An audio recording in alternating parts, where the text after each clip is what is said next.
9월 29일 수요일 저녁입니다. 오늘 하루도 정말 수고 많으셨습니다.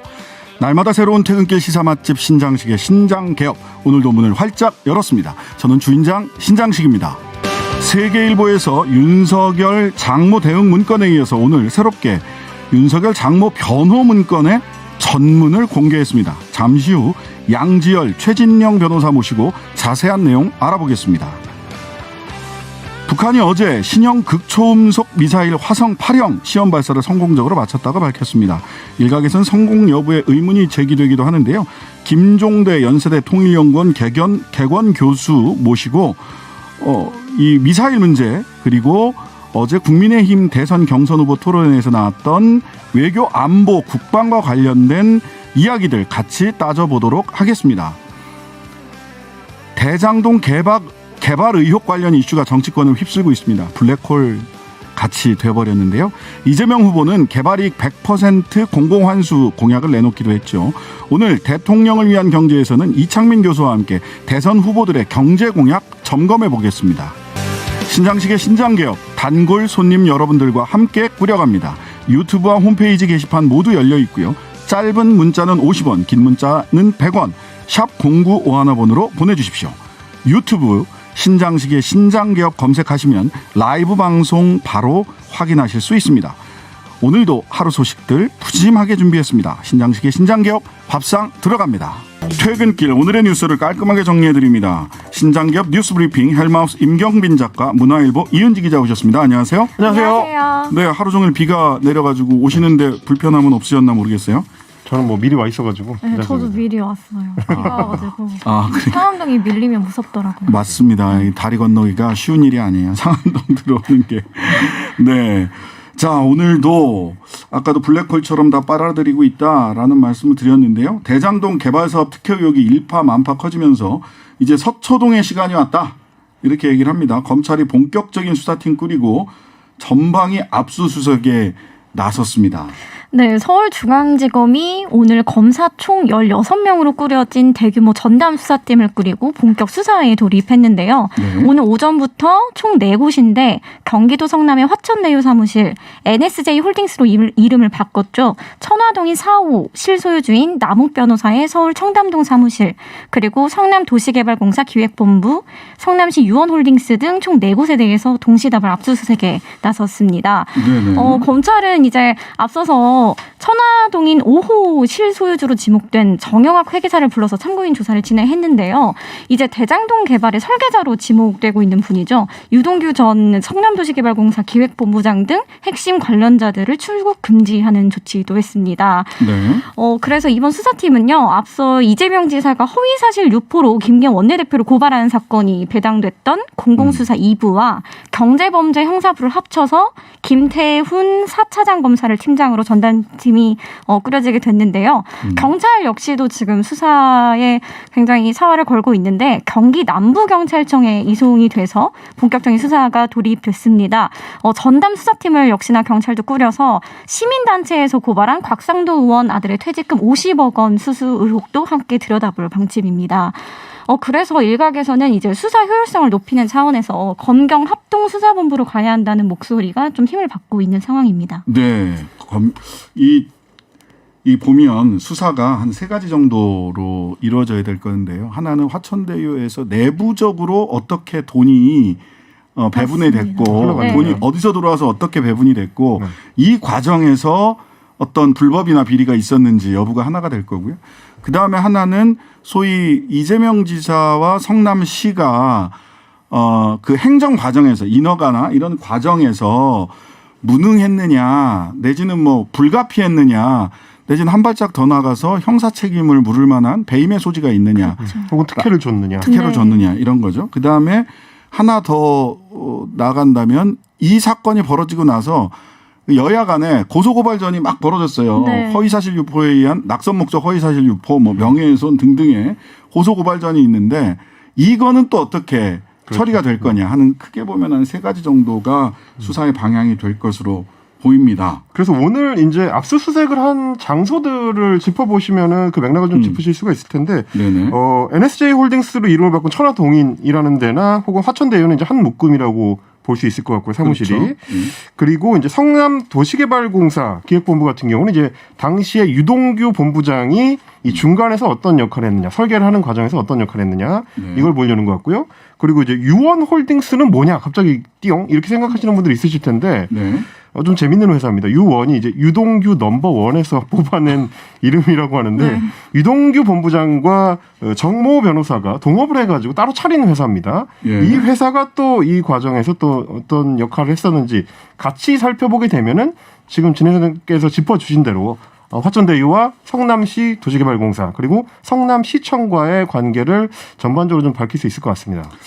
그 어제 오늘 뭐 압수수색하면서 나온 것 중에 제가 제일 눈여겨본 증거는 정영학 회계사 사무실에서 봤다는 녹취록 10개? 네, 맞습니다. 예. 여기에서 뭐 들려오는 언론에서 나온 얘기들로 보자면 수익 배분과 관련된 이야기들이 녹취록에 담겨 있을 것으로 보인다. 뭐 이런 얘기들이 있더라고요. 네, 이게 굉장히 핵심인데요. 네. 검찰은 이제 천화동인 5호 소유주이자 남 변호사의 후배인 정영학 회계사로부터 네. 화천대유 실소유주인 김만배 씨와 유동규 전 본부장의 녹취록을 확보한 것으로 지금 보도가 나오고 있는데요. 네. 근데 여기서 좀 볼 거는 둘 사이의 대화 내용은 아니라고 합니다. 취재 네. 결과. 어떤 네. 따로 이제 얘기를 한 거에 대한 녹취인데 이게 총 10여 개인데 화천대유가 배당받은 대장동 개발 이익금 배분 등에 관한 내용이 담겨 있는 걸로 알려지고 있습니다. 네. 그래서 이 압수수색으로 확보한 자료와 이 녹취록을 통해서 사업자 선정 그리고 수익 배분 구조 설계 배경 그리고 이재명 경기도지사의 관여 정도가 밝혀진다면 파장이 굉장히 클 것으로 보입니다. 네. 그 경찰에서는 김만배 씨를 그 소환해가지고 네. 한번 참고인 신분으로 소환해서 조사를 네. 했고요. 조사를 했었습니다. 그다음에 정영학 회계사도 소환해서 검찰에서 네, 그거는 조사를 맞습니다. 했죠. 네, 그렇죠. 각각 키맨을 제일 먼저 소환을 했다라는 생각이 들긴 해요. 그렇고요.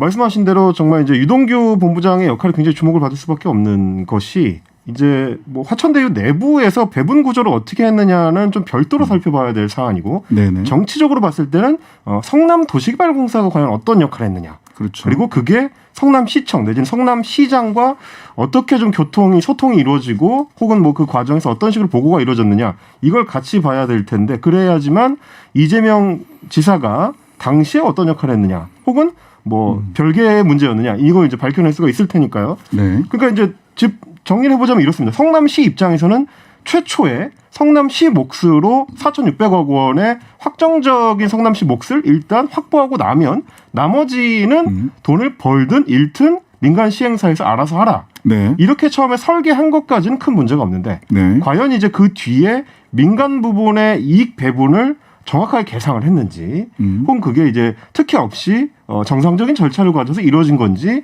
이런 걸 지금 밝혀내야 될 거고요. 거기에 또 하나의 키맨이 이제 오늘 좀 화제가 된 남욱 변호사의 후배 정모 변호사입니다. 네. 이분 같은 경우는 이제 국민의힘의 김상훈 의원의 비서관을 지냈다는 걸로도 또 오늘 보도가 돼서 이제 화제가 됐는데 이 인물이 성남 도시개발공사에 입사를 해가지고 그 당시에 이제 성남의 뜰이 컨소시엄에 선정되는 과정에서 심사역을 했다는 이 맥락이 있습니다. 네. 이 사람의 역할도 역시 유동규 본부장과의 역할하고 연결을 해서 봤을 때 어떤 그 문제들이 있었을지를 좀 살펴봐야 될 대목이 있을 것 같습니다. 네. 자, 이제 수사가 본격화됐기 때문에 이 특검과 관련된 정치적 논쟁은 있을 수 있겠으나 실제로는 수사를 통해서 드러나는 사실관계에 따라서 수사는 생물이라고 하니까요. 어디로 이 파장이 뻗질지는 지켜봐야 될 문제로 보입니다. 그런데 이번에는 윤석열 전 검찰총장이 화천대유와 관련해서 거론이 됐어요. 부친인 윤기중 명예교수가 화천대유 논란에 엮였는데 어떤 내용인가요? 네, 저도 어제 저녁 10시였죠. 열린공감TV 실시간 생중계를 보면서 좀 굉장히 놀랐습니다. 대체 이 화천대유 사건이 어디까지 연루돼 있는지. 네네. 그래서 취재진들 이제 기자들 사이에서도 굉장히 어제 많은 얘기들이 오갔는데요.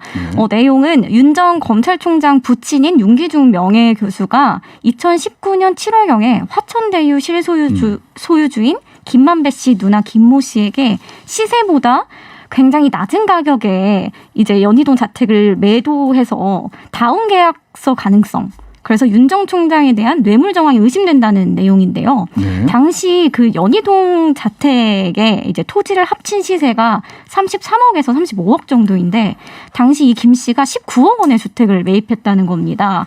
이 누나 김모 씨는 천화동인 3호 사내 이사죠. 또 좀 공교롭게도 2019년 7월 그 매매 계약이 이루어진 시점이 윤 전 총장이 이제 검찰총장으로 또 임명됐을 무렵입니다. 그래서 윤석열 캠프는 다운 계약서를 작성한 사실이 전혀 없고 당시 윤 교수가 수술로 장기간 입원하면서 집을 내놨는데 매수자가 바로 나타나서 매도한 것뿐이다라고 해명을 했고요. 윤 전 총장도 오늘 의혹이 있다면 수사하면 되지 않겠냐. 사간 사람이 누군지 어떻게 알았겠냐라고 강하게 반박했습니다.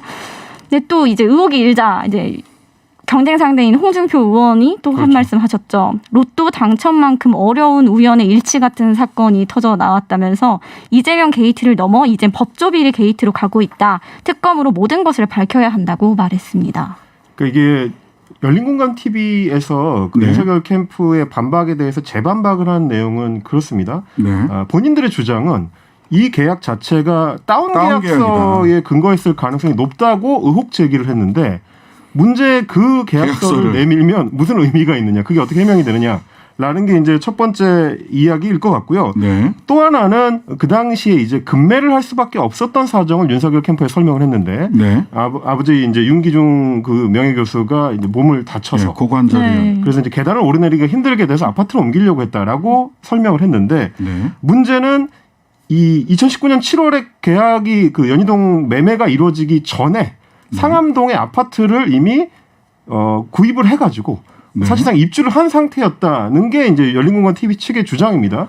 그러니까 급매를 해야 될 이유가 없는데 이미 아파트를 산 상태인데 왜 그렇게 싸게 그것도 한 13억 4억씩을 손해를 보면서 이렇게 계약을 할 수밖에 없었느냐. 이게 결국 다운 계약의 증거가 아니겠느냐라는 게 지금 열린공감 TV 측의 주장입니다. 14억에서 16억 정도 차이가 나네요. 시세가 33억에서 35억인데 19억 원의 주택을 팔았다는 거 아니에요? 그러니까 사실 그것도 하필이면 김만배 씨. 이게 좀 누나. 일반 상식으로는 누나한테. 좀 엉뚱하게 생각이 드는 게 제가 또 이 연희동 이 동네를 좀 잘 압니다. 네네. 왜냐면 제가 이제 신혼집이 연희동이었거든요. 아, 근데 이렇게 부자 동네는 아니고 연희동에 여기는 이제 좀 양지바른 연희동이고 네. 산을 뒤로 하나 건너가면 좀 음지 쪽에는 연희동에 살았는데 이 동네가 지금 이 윤기중 교수가 살았던 동네가 굉장히 그 부자 동네예요. 네. 그래서 뭐 한남동이나 평창동이나 이런 데가 주택 매매가 거의 안 이루어지는 거랑 굉장히 비슷합니다. 예, 여기도 주택 매매 잘 이루어지는 것이 아니라고 보도가 나왔죠. 그렇죠. 이런 말하자면 찐 부자들은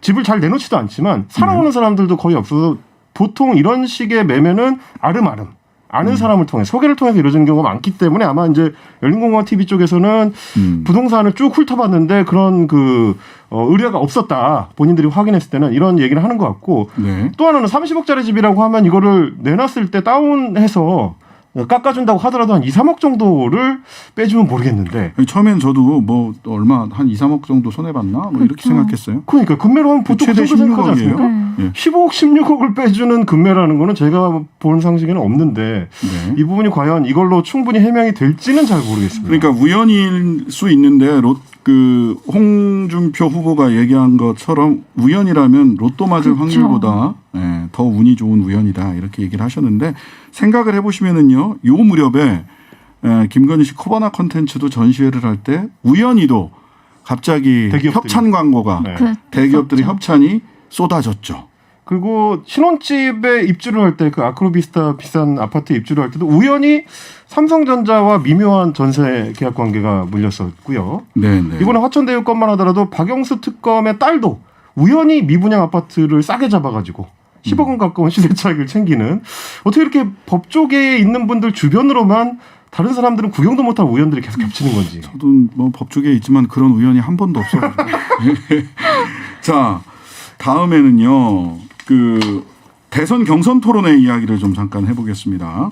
여야 대선 후보들이 어젯밤에 뭐 8시부터 한 11시 반까지 연달아서 대선 경선 토론회를 했는데 대장동 의혹 성토대처럼 양쪽 다 토론회가 그렇게 진행이 됐어요. 어떤 얘기들이 좀 오고 갔나요?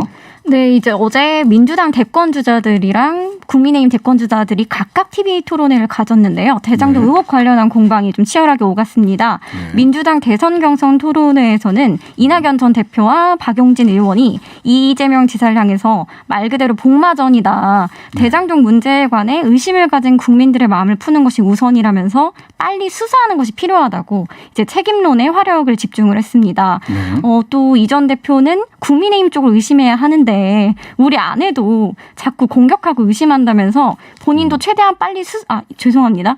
그 이재명 지사도 이제 국민의힘 쪽을 의심해야 하는데 우리 아내도 자신을 자꾸 공격하고 의심한다면서 본인도 최대한 빨리 수사하라는 입장이다라고 맞받았고요. 네. 그리고 국민의힘 토론에서도 홍준표 의원이 윤 전 총장에게 대장동 사건이 악취가 처음부터 났는데 검찰총장 재직할 때 정말 몰랐냐. 그리고 그걸 몰랐다면 무능한 거다라고 비판을 했는데요. 이에 대해서 윤 전 총장은 글쎄 뭐 무능해서 죄송하다라고 말을 했습니다. 농담처럼 넘겼죠. 네. 네.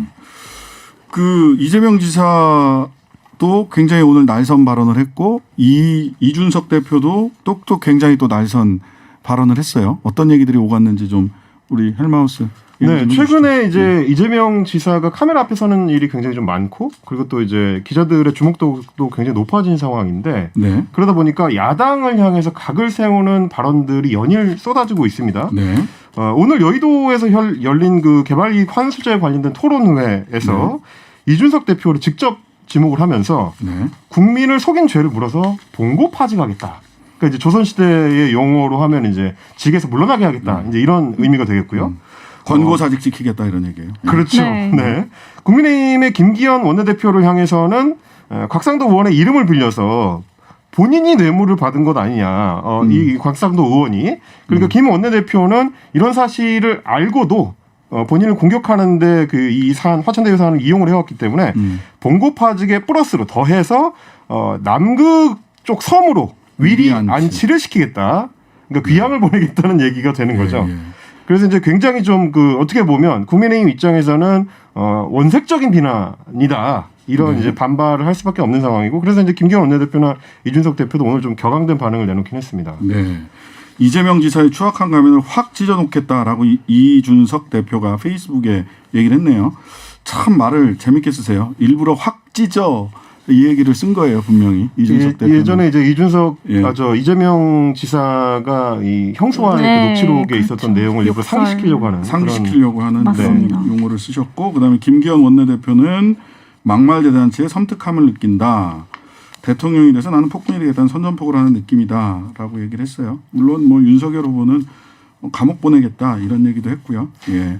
이게 말에 따르면. 에스컬레이팅이 계속 좀 일어나고 있는 상황인데 네. 근데 뭐 어제 오늘 상황을 보셔서 아시겠지만 사실 이재명 후보 입장에서는 지금 상황이 본인한테 별로 불리하지 않다고 판단을 하는 것 같습니다. 네. 지지율도 막 올라가고 네. 그러더라고요. 자, 마지막으로 요거 간단하게 다뤄보겠습니다. 이 뒤에 토론이 이 변호사들 토론이 있기 때문에 윤석열 장모 변호 문건 대검찰청에서 만들어졌다고 세계일보에서 오늘 폭로를 했어요. 어제 네, 오늘에 맞습니다. 걸쳐서. 이게 사실 두 번째 문건이죠. 이번에 예. 나온 거는 이제 장모 최 씨와 관련한 도촌동 부동산 사건에 대해서 이제 당시 윤석열 검찰총장 재직 시절에 대검에서 이 사건이 무죄라는 논리와 근거, 또 변호사 변론 요지 등을 종합한 A4 용지 3쪽 분량의 문건을 작성을 했다는 건데요. 네. 이게 지난번에 이제 총장 장모 대응 문건에 이어서 나온 겁니다. 네. 그래가지고 여기 내에는 최 씨 측 변호사의 주장은 물론 최 씨에게 유리한 검찰의 판단도 담겨서 지금 논란이 좀 커지고 있습니다. 네, 네. 그 고발 사주 의혹 수사도 진행 중인데 어제 공수처가 압수수색 들어가면서 관련 수사도 속도를 내고 있는 거죠. 네, 맞습니다. 공수처 수사 3부가 어제죠. 손준성 검사가 근무했던 대검찰청 수사정보정책관실, 현재는 수사정보 담당관실이죠. 여기를 압수수색했고요. 또 수사정보 담당관실에서 손 전 정책관과 함께 근무하면서 지시를 받았던 성모 검사가 소속된 부산지검 서부지청 사무실에 대한 압수수색도 진행을 했습니다. 어제 압수수색은 네네. 굉장히 중요한 것이 그동안에는 이제 손준성 검사에게만 초점이 맞춰져 있었던 그 수사의 방향이 그 외에 다른 검사, 제3의 검사 혹은 제3의 4의 검사한테까지 넓어질 수 있는 가능성이 이제 열린 건데 문제는 그 검사들이 바로 수사정보정책관실의 지휘체계 안에 있었다는 겁니다. 예. 그렇게 되면 만약에 이 과정에서 지시를 내리거나 혹은 지시에 따라서 문서를 작성하고 보고하는 과정이 있었다면 이게 단순히 손준성 개인의 일탈이 아니고 대검의 수사정보정책관실의 조직 개념에서 움직였다는 얘기가 되기 때문에 네네. 그렇게 되면은 윤석열 전 총장이 지금까지 얘기해왔던 것처럼 나는 몰랐다 혹은 보고를 받지 못했다라는 얘기가 힘을 얻기가 좀 쉽지 않아질 수 있는 그런 대목이 이제 포착이 된 거라서 이번 압수수색이 어떤 결과로 나올지에 따라서 이 수사의 방향성이 굉장히 좀 달라질 수도 있는. 개인의 일탈이었다라고만 이야기하기에는 굉장히 근거가 빈약해질 수 그렇습니다. 있는 정황 증거가 될 수 있는 거죠. 그런 증거들이 수집됐느냐를 좀 지켜봐야 될 것 같습니다. 예. 이 사안과 관련해서는 바로 이어서 잠시 후에 양지열 변호사, 최진영 변호사 모시고 법적 쟁점 짚어보도록 하겠습니다. 예, 지금까지 임경빈 작가, 이은지 기자님이셨습니다. 감사합니다. 고맙습니다. 감사합니다. 네, 윤석열 검찰총장 재직 시절에 대검찰청이 총장 장모 변호 문건을 작성했다는 의혹이 세계일보 단독 보도로 어제 오늘에 걸쳐서 나왔습니다. 이 문건 내용 전문으로도 공개가 돼서 저도 살펴봤는데요. 세 페이지라고 하지만 사실은 내용이 상당히 많더라고요. 이 글자 포인트를 12로 올리니까 5페이지로 확 늘어나던데. 예, 그렇고 또 화천대유 대주주의 누나가 김만배 씨 대표의 누나가 윤 전 총장 아버지와 부동산 거래를 했다는 사실까지 드러나면서 또 의혹이 더해지고 있습니다. 이 고발 사주 부분까지 이 사건 흐름들 따라가 보기 위해서 두 분 변호사 모셨습니다. 양지열 변호사님, 최진영 변호사님 어서 오세요. 네, 안녕하세요. 반갑습니다. 최진영입니다. 아, 예. 우리 양 변호사님 추리닝 입은 모습이 그립습니다. 잊어주세요. 아픈 각오입니다. 네. 우리 최진영 변호사님 종편에서 자주 뵙던 변호사님이시네요. 네, 반갑습니다. 네네. 네네. TBS에 자주 출연했었죠? 네. 오늘 두 분 다 신장개업에서는 처음 모셔가지고 오늘 좋은 토론 부탁드리겠습니다. 자, 세계일보에서 어제 오늘 보도했던 거 사실은 이 문건이 처음에 4가지 소위 윤석열 전 검찰총장 장모의 4가지 의혹에 대해서 쭉 정보를 축약했던 문건이 세계일보에서 한번 보도가 됐고 그랬었죠.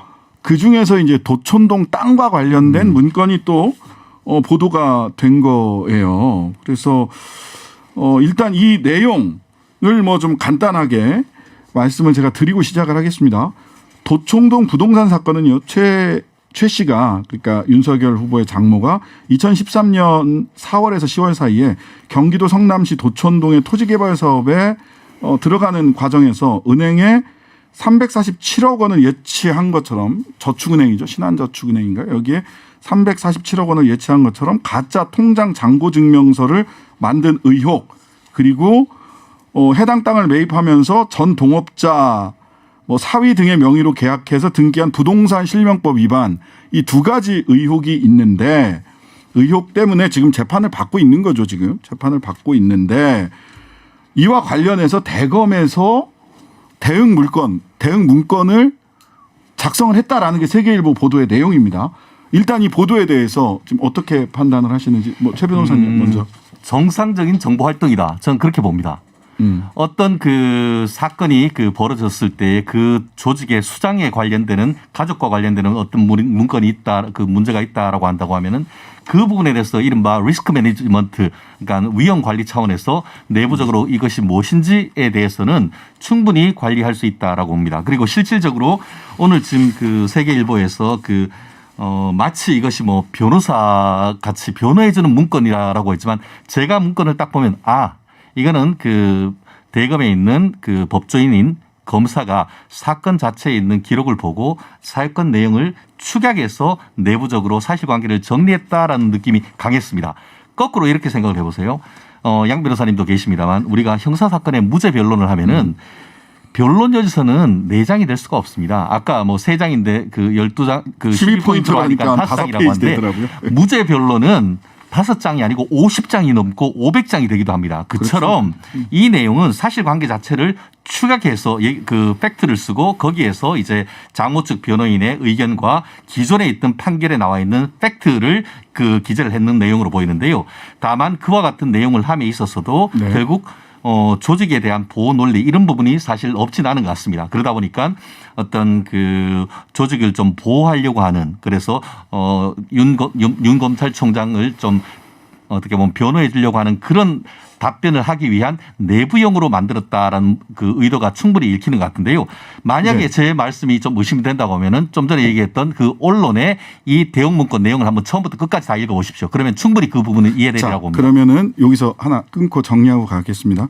지난번에 최초에 세계일보에서 보도했던 것도 대검에서 작성한 거다라는 부분에 대해서는 부인하시는 분이 없었어요. 대검에서 작성한 게 맞다. 그럼 지금 우리 최 변호사님이 말씀하신 것도 보면 이것도 대검에서 작성한 그럴 사실 가능성이 저는 자체를 매우 높다고 봅니다. 네, 매우 높다. 네, 대검에서 통상적인 작성하지- 업무의 그 일환으로서. 자, 그런데 대검이 그러면 이런 일을 하는 것이 통상적인 정보 활동이다.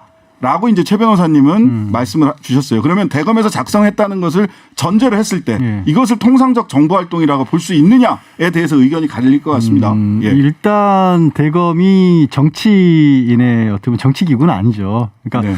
총장과 관련된 직접적으로 관련된 부분에 있어서 혹은 검찰의 업무와 관련된 부분에 있어서 의혹이 제기된 거라면 대검에서 이런 부분을 대응할 수도 있다라고 볼 수 있습니다. 그런데 네.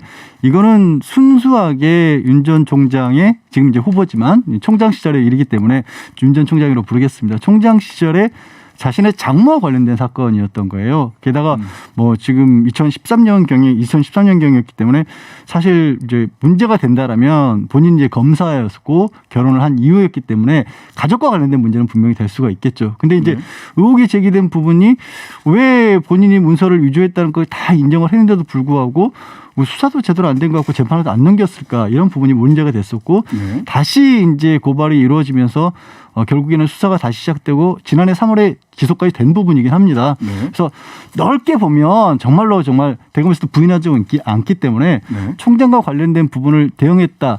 이거는 사실 비판받아야 될 부분이지만 대검도 인정을 했어요. 그런데 네. 이번에 새롭게 세계일보에서 나온 문건은 내부 보고용으로 보이지가 않아요. 네. 왜냐하면 문건들을 지난번에는 보고서 양식을 갖추고 있고 안에도 이제 법률 전문가인 검사들이 쓰는 용어들이 다 기재가 됐어요. 근데 네. 이번에는 굳이 말을 풀어서 썼거든요. 이게 언론용이다 이렇게 그러니까 지금 그래서 많이들 예, 봐요. 그리고 또 그러니까. 전문 사기꾼이라는 표현도 나오고 네. 있고 그 안에서 예를 들어서 이제 검찰이 아니면 알 수 없는 부분이긴 한데 상대방 안 씨의 이제 범죄 경력들을 쓰는데 그런 게 있더라고요. 그거를 굳이 풀어서 그러니까 검사 내부 보고용이면 뭐 무슨 범죄 문서 변조죄로 뭐 몇 년 이렇게만 쓰면 되잖아요. 첫 번째 보고서는 그렇게 돼 있거든요. 근데 이번에 나온 문건에는 그렇게 하지 않았고 뭐 문서를 바꿔서 썼다 이런 식으로 말을 풀어서 썼거든요. 내부 보고용이면 왜 이렇게 썼을까 싶기도 하고요.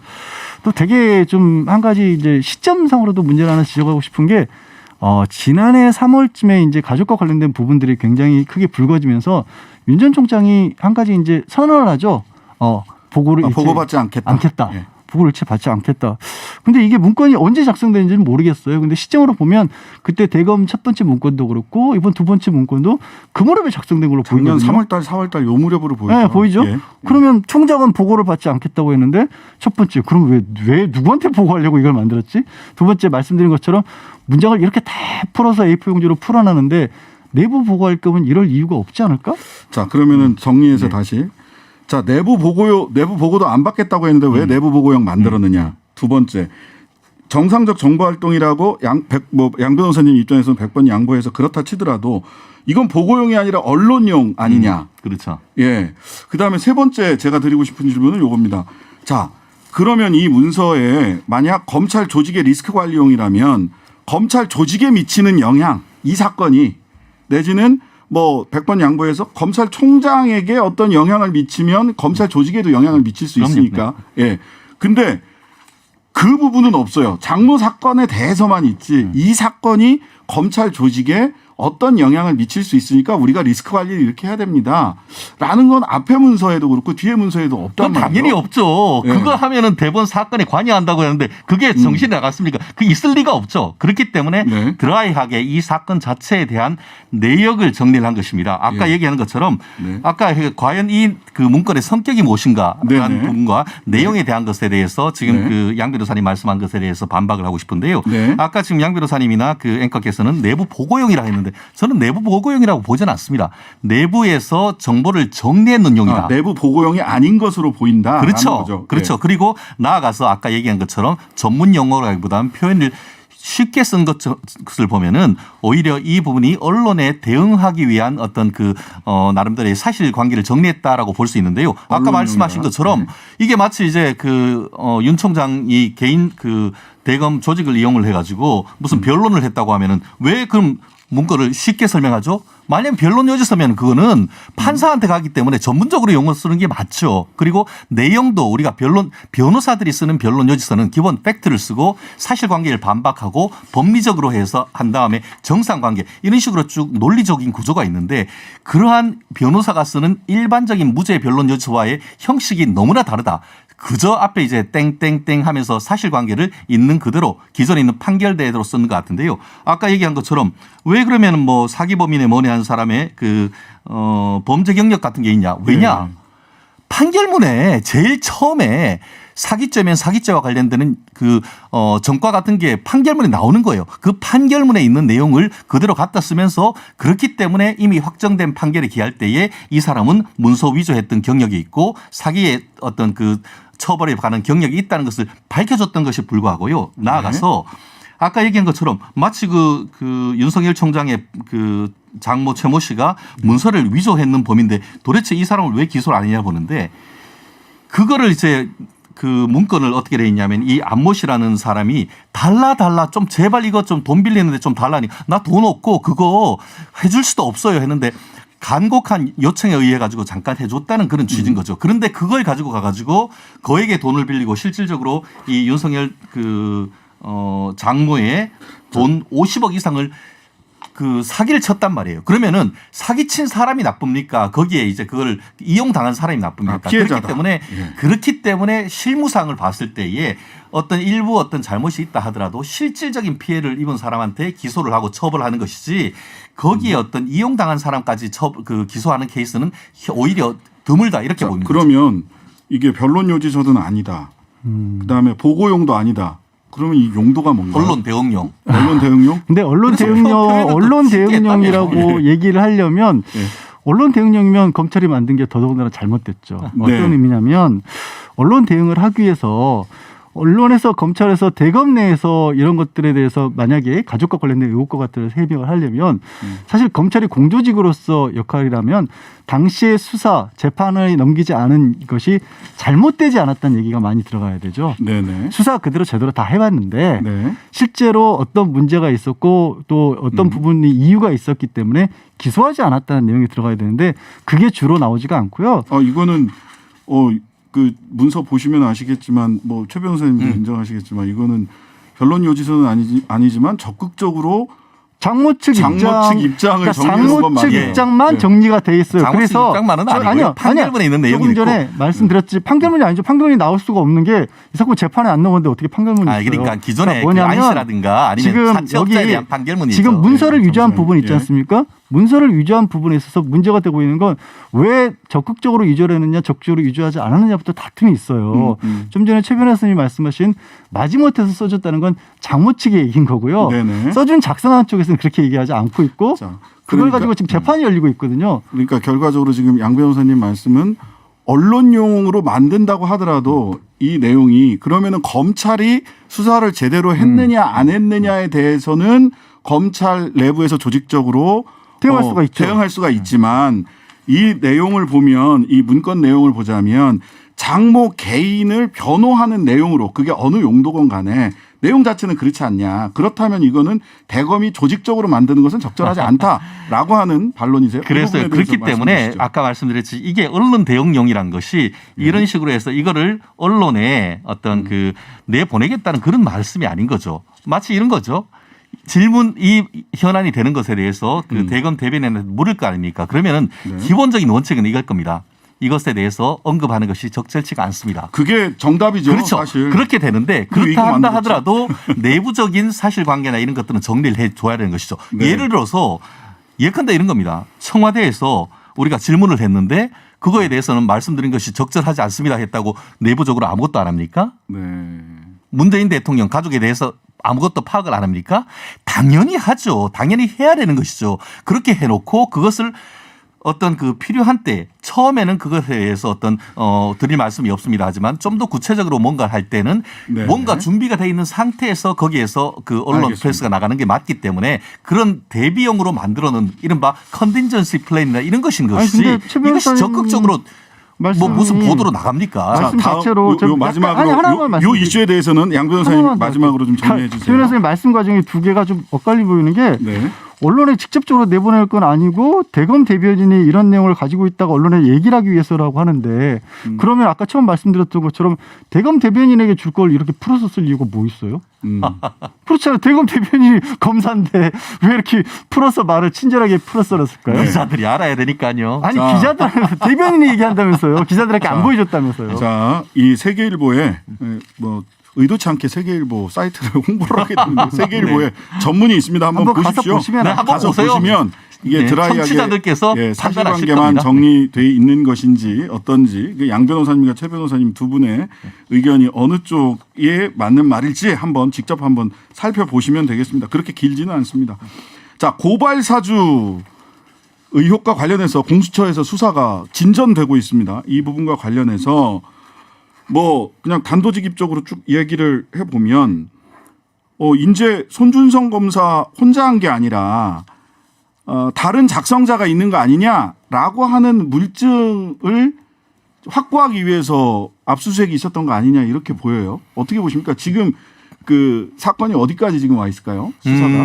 사건이 여전히 미궁 속으로 헤매고 있다 이렇게 보이는데요. 미궁 속을 헤매고 다만 있다. 그럼에도 불구하고 조금씩 사실관계는 드러나고 있다. 왜냐하면은 기존에 있었던 그 손준성 검사라든가 아니면은 그 김웅 그 국회의원이라든가 이분들에 대한 것 이외에 제3의 인물인 제3의 검사 현직 검사에 대한 압수수색이 있었다라고 하는 것은 네네. 나름대로 지금 그 공수처가 지난번 압수수색을 통해서 뭔가 추가적인 증거를 발견했을 가능성이 있다라고 보이고 네. 지금 말씀드린 것처럼 현직 검사를 상대로 압수수색했다는 것은 네. 그 사람이 이 그 대응 문건을 만들었을 가능성이 높다는 것을 시사한다고 저는 개인적으로 미루어 짐작합니다. 네네. 그런데 계속 이 부분에 있어서 고발 사주 고발을 했는데 그럼 누가 사주했지?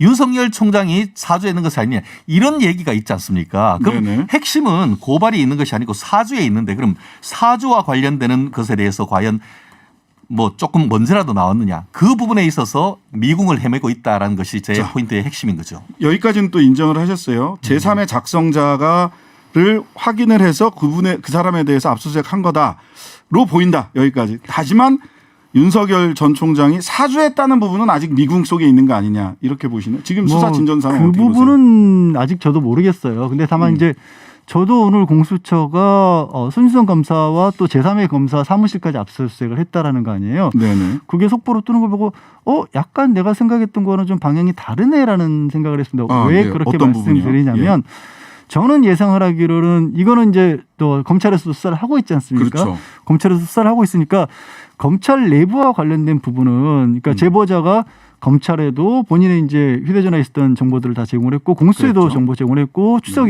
어제 그제였나요? 지금 제보자의 참관하에서 포렌식 작업도 다 했기 때문에 공수처는 상대적으로 밖에 있는 김웅 의원이라든가 아니면 뭐 지금 국민의힘과 관련된 부분들을 보고 검찰 내부의 문제들은 검찰 내부에서 더 쉽게 파악할 수가 있으니까 그렇죠. 이렇게 양쪽에서 내부와 외부로 나눠서 수사를 진행을 하다가 어느 정도 지점에서 이제 검찰이 들여다보는 거는 공직선거법이고 네. 그다음에 공수처가 들여다보는 건 직권남용 부분이니까 그렇죠. 그거를 취합하는 쪽으로 가지 않겠나. 근데 다 해버렸어요. 그걸 다 한꺼번에. 해버렸어요. 그러니까 공수처가. 그래서 공수처가 이렇게까지 세게 나오는 이유가 뭐지? 게다가 이제 처음에 압수수색 영장에서부터 직권남용 부분이 윤 전 총장의 직권남용으로 기재가 된 게 아니라 손준성 검사가 다른 사람에게 시켜서 했다라고 돼 있었거든요. 그랬죠. 그때는 누군지 특정은 안 됐었어요. 네. 이번에 특정이 된 거예요. 근데 이번에 특정을 한 거예요. 네. 그러면 아니 디지털 증거가 아무것도 없는 게 아니라 뭔가가 연결된 부분이 나왔던 건가? 그러니까 그 많은 2,000명 넘는 검사 중에 물론 이제 대검 수사정보정책과에 있었고 또 손준성 당시에 그 정책과장과 가까운 인물이라는 거는 짐작이 가지만 그래도 누군가를 딱 짚기는 어렵잖아요. 네, 그렇죠. 뭔가 나오긴 나왔구나.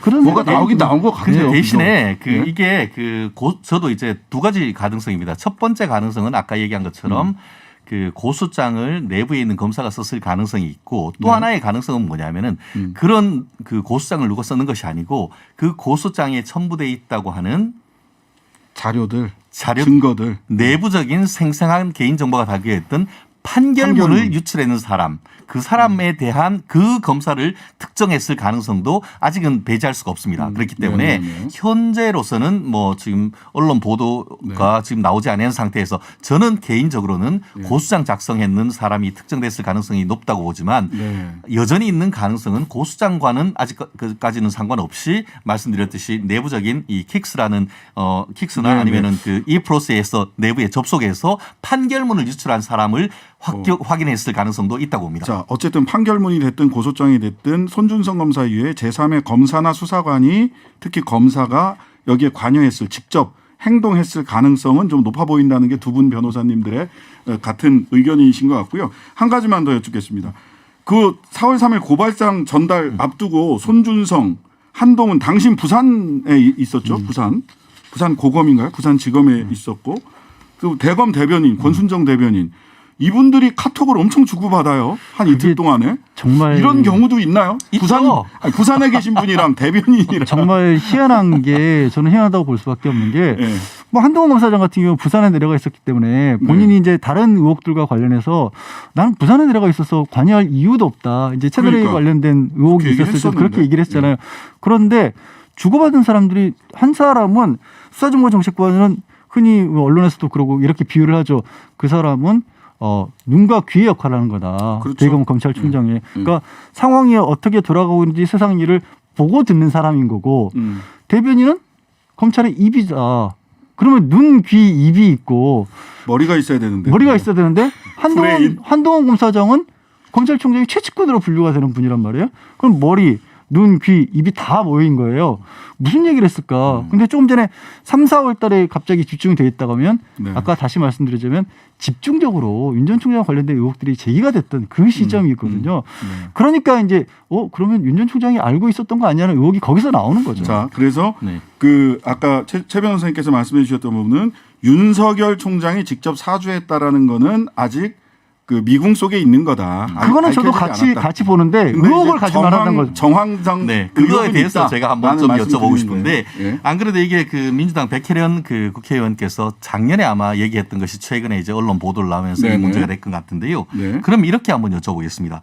지난해 4월 3일 날 한 4일 날 정도가 한 76회인가 정도로 카카오톡을 주고받았다고 하는데 그러면은 4월 2일은 네네. 4월 1일은 예. 그러면 그 이후에 4월 5일, 6일, 7일 그때는 뭐 아무것도 없습니까?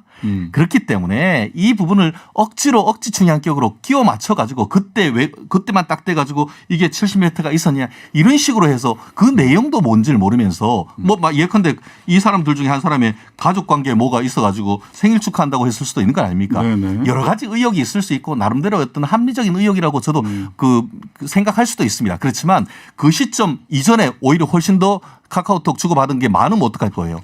결과론적 설명이다라는 말씀이신데. 그렇죠. 왜 그걸만 가지고 내용이 뭔지도 모르면서 그래서 궁금합니다. 글수만 가지고 그걸 그러냐는 거예요. 그래서 궁금합니다. 저도 열어보고 싶어요. 남의 얘기를 그렇게 뭘 손준성, 그렇게 궁금해합니까? 손준성, 아유, 참네. 한동훈, 권순정, 이 세 분이 좀 누구라도 한 분 좀 보여줬으면 좋겠는데 안 보여주세요 아무도. 아니 보여주시면 의혹을 안 그럼 가질 것 양 같은데. 변호사님 카카오톡 그나 좀 보여주세요. 왜 아니, 저는 본인도 아니에요. 관음 중에 어떤 범죄가 나온 것도 관심을 아니고. 가지세요. 네, 그리고 알겠습니다. 4월 3일 되게 급했거든요. 고소장 작성하느라고. 네.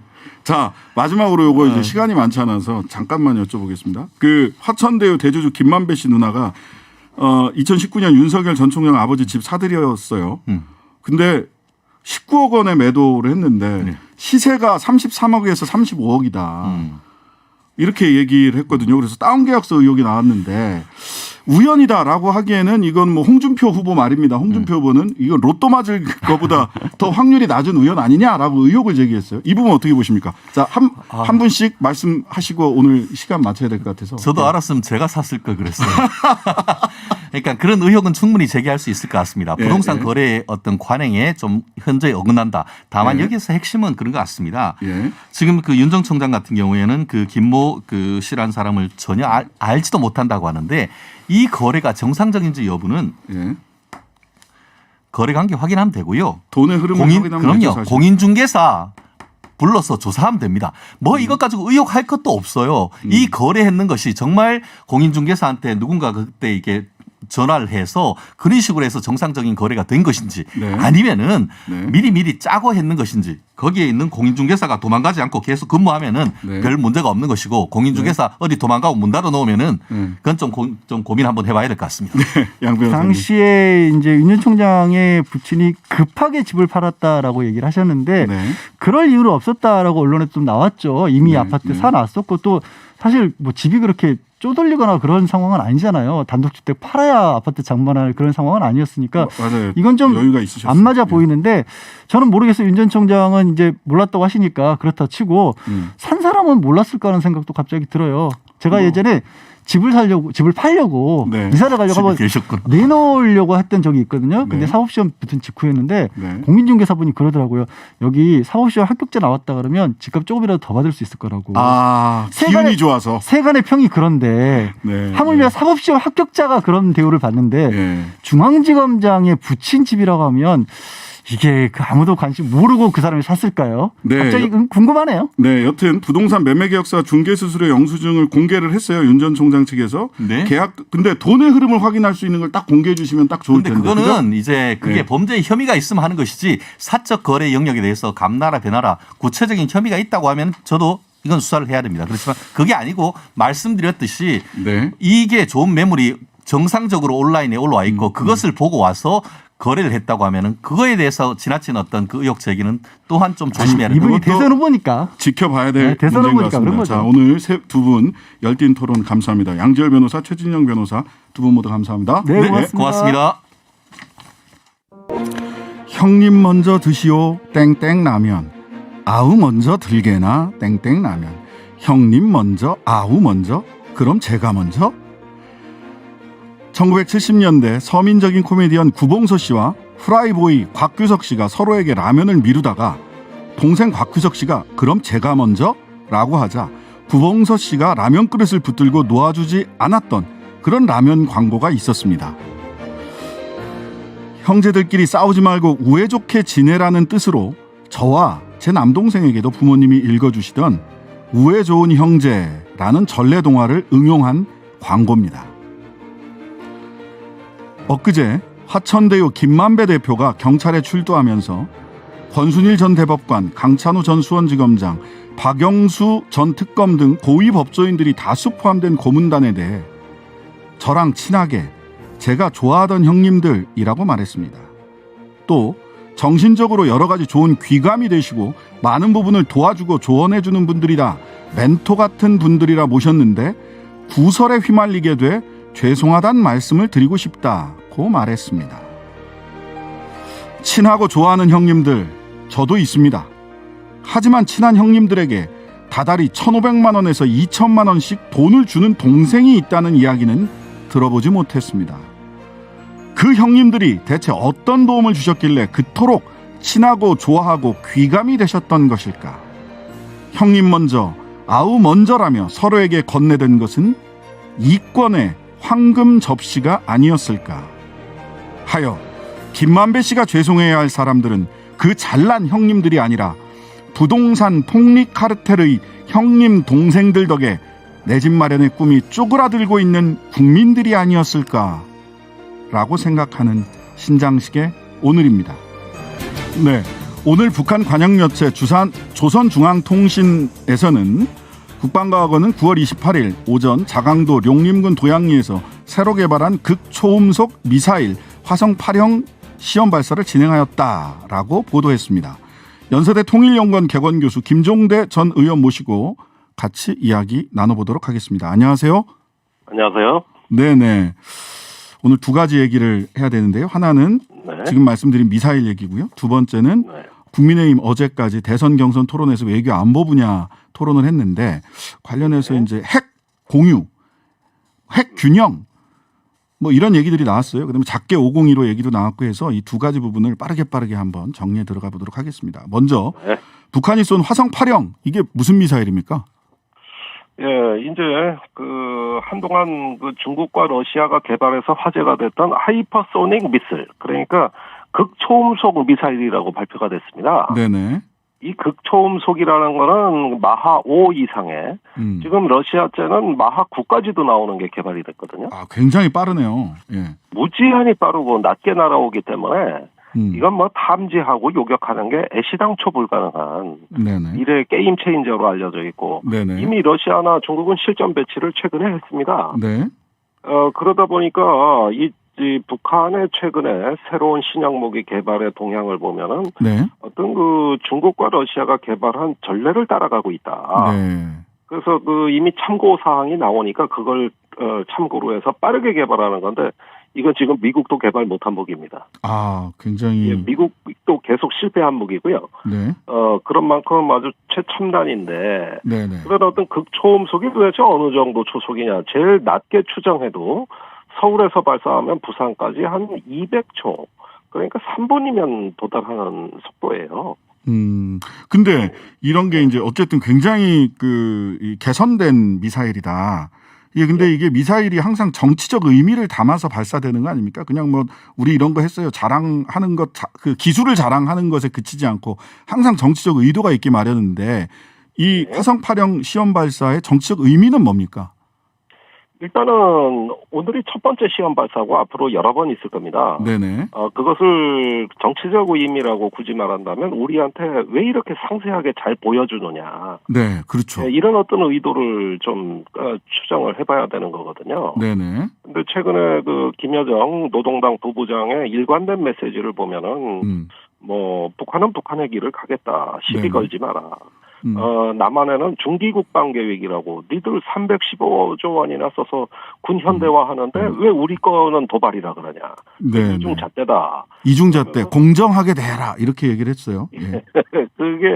이게 북한식 공정 논리네요. 네네. 그러니까 이런 것들을 보면은 어떤 전술 무기에서 이미 남한을 압도하고 있다는 자신감. 네. 또 그걸 통해 가지고 대화를 하더라도 유리한 위치에서 대화의 판을 깔겠다는 장기적 포석. 네네. 거기에다가 또 군사 무기가 그 자체로 갖고 있는 어떤 북한의 위신을 세우는데 기여하는 부분. 네. 이런 것들이 다 종합적으로 고려가 됐고 또 이 무기의 경우에는 지난 1월에 당대회에서 개발을 예고한 무기이기 때문에 북한 주민을 결집시키고 또 그 북한의 지도층들이 북한의 안보를 도모한다는 어떤 신뢰감을 줌으로써 주민들에게 과시 효과가 있는 거거든요. 주민들 내적인 목적도 있다. 네. 그렇습니다. 대내외적인 이런 목적은 뭐 여러 가지로 순기능이 있다고 계산이 되는 것이죠. 북한 내부에서. 근데 이게 제재 대상, 군사적 제재 대상 레드라인이라고 하는 것이 보통 ICBM하고